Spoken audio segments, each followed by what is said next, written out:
Have a beautiful, amazing, wonderful Shabbos. This Shabbos is the Shabbos before Shavuos.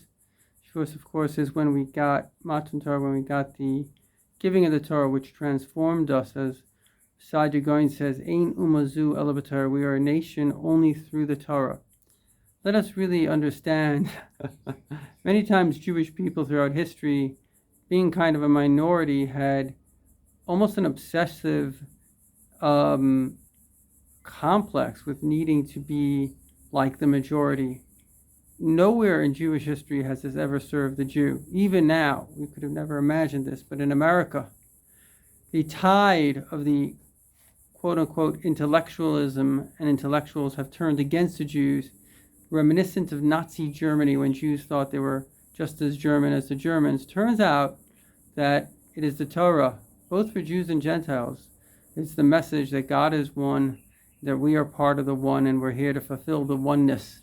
It's a mission in life, because all these little philosophical systems, all they are basically, it's like delusions of grandeur, and then people get addicted to their illusions and delusions.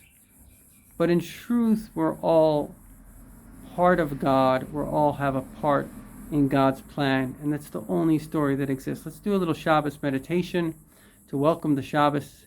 Take a deep breath. Breathe in the Shabbos and breathe out the weekday. Breathe in God and breathe out all your stresses. Breathe in love and happiness. Breathe out fear and anger. Let us pray that this Shabbos, in anticipation, this day is Rosh Chodesh Sivan. The Jewish people camped by Mount Sinai. They were Ki'ish echad b'lev echad. They had finally given up all their petty squabbles, as Einstein said at the Warsaw Ghetto Memorial, that the Holocaust reminds us that the petty differences between us are just that. Because the ego is what separates us, but in the humility of suffering and the ego's humbling, we remember that we're just one people. We're really just brothers and sisters. As we have this idea, and if this is meaningful to you, forward it to someone else, we allow God to come in. One of the mothers of the hostages, she gave a message. She said, freeing the hostages will unite our people, but uniting our people will free the hostages.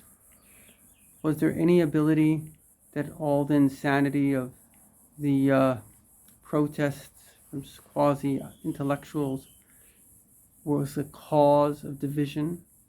Needless division when we're surrounded by a sea of people that savagely want to kill us? Is there any reason for a Jew to feel any sense of superiority over any other Jew? In the Holocaust, it didn't matter how religious or irreligious you were, how German or Polish, you're a Jew.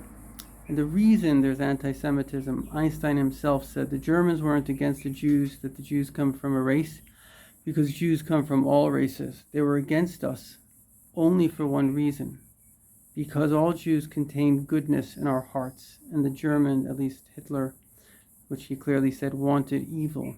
He didn't want love. He understood that every Jew has love and goodness. And so we have to understand that even, quote unquote, the worst Jew is filled with godliness itself. We're the light unto the people, and therefore we have to be lights. We have to love ourselves and love one another. And know we have a mission to spread the values of Torah and mitzvahs and the 7 Noahide laws. And so let's take on this Shabbos to dedicate our lives to our mission. And please God, as God sees that we're 100% committed, He'll commit back to us, bring the Mashiach and free the hostages and eradicate evil, bring the Beis HaMikdash and the Holy Tzaddikim back, and the Rebbe Melech HaMashiach will come and we'll be united forever.